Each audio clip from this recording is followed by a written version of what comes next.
Dans le cadre du projet Boost Your Talent, on propose aux enseignants des outils pédagogiques pour développer les attitudes entrepreneuriales de leurs jeunes. Et on a envie de tester un projet pilote qui est de le faire avec des jeunes dans le cadre extrascolaire, des jeunes qui sont en demande d'informations liées au monde professionnel, qui sont en demande de repères et qui sont motivés et qui ont envie de découvrir ce qu'ils n'ont pas l'habitude de connaître ou de faire à l'école. Puisque vous allez rencontrer les entrepreneurs, pour vous, c'est quoi entreprendre?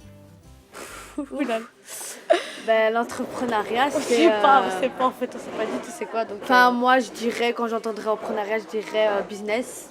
Mon activité d'aujourd'hui, c'était travailler avec eux à générer un maximum de questions à poser aux gens qui vont rencontrer la semaine prochaine.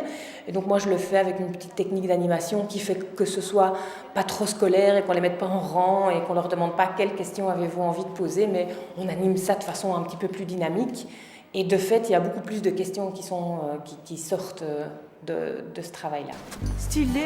Il y a clairement une cafétéria avec On s'est lancé dans un projet pilote avec un centre d'entreprise, qui est le centre d'entreprise Village Partenaire, pour pouvoir, avec eux, découvrir le monde de l'entrepreneuriat, qui est un monde très dynamique, avec des entrepreneurs qui ont des parcours souvent atypiques, pour leur montrer que c'est possible d'entreprendre.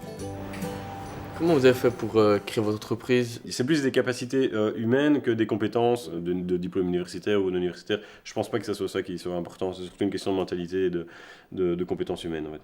Vous avez déjà été en faillite? Jamais, mais j'ai déjà participé à des projets qui n'ont pas fonctionné. Et donc on apprend beaucoup dans des projets comme ça. Au Village Partenaire, on a la chance d'avoir d'un côté un centre d'entreprise qui héberge des entreprises déjà créées, et de l'autre, on a une structure d'accompagnement qui s'appelle le guichet d'économie locale. Et donc l'idée, c'était justement de faire venir des jeunes pour qu'ils puissent rencontrer à la fois des gens qui ont un projet et des gens qui ont déjà créé. Comment vous êtes rencontrés? Comment tu as trouvé l'idée? Bon, mais voilà, c'est des questions tout à fait normales et on sent derrière qu'il a envie de démystifier et de se dire « moi aussi je peux le faire ». Combien d'argent tu as besoin pour commencer? Et qu'est-ce que ça consiste? Vous êtes en train de faire le restaurant, c'est ça? Non, pharmacie. En pharmacie, ok. Notre spécialité à nous dans notre pharmacie, c'est qu'on va faire une pharmacie ambulante. Donc nous, on est vraiment là pour appuyer sur les conseils et pour vraiment savoir si la personne utilise bien ce médicament. Donc c'est très important. Notre ambition, c'est pas de faire des entrepreneurs ou des créateurs d'entreprises, mais c'est surtout d'ouvrir le champ des possibles et que s'ils décident d'entreprendre, en tout cas, c'est en connaissance de cause. Alors, dites-moi une chose que vous avez apprise. Quand tu crées une entreprise, tu n'es pas sûr que ça va marcher. Mais si tu travailles dans une entreprise, tu es sûr que tu vas gagner ton argent à la fin du mois parce que l'entreprise, elle a déjà marché. Mais réussir une entreprise, c'est pas que gagner de l'argent. C'est quoi encore? Mais c'est aussi une réussite personnelle. C'est rêve, un but, c'est quoi? C'est son rêve? C'est se mettre un but et de réussir. C'est concrétiser ce qu'on a envie de faire depuis toujours. Moi, j'ai envie de gagner de l'argent depuis toujours. Tu fais nettoyage, tu fais de l'argent. C'est intéressant comme débat parce que personne n'a raison et tout le monde a raison. Il n'y a pas une seule voie. Il y a des gens pour qui la création, c'est important, et il y a des gens pour qui c'est pas ça.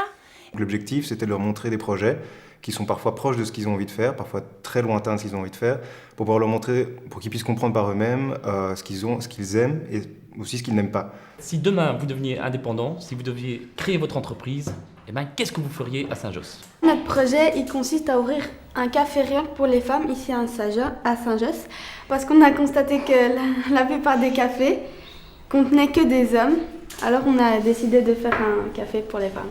Quand on fait un projet, quand on se lance dans un projet, comme créer une entreprise, il faut réfléchir à beaucoup de choses. Et ce qu'on a fait en 5 séances, c'est vraiment les étapes de la création d'une entreprise. Et c'est ce que vous avez très bien fait.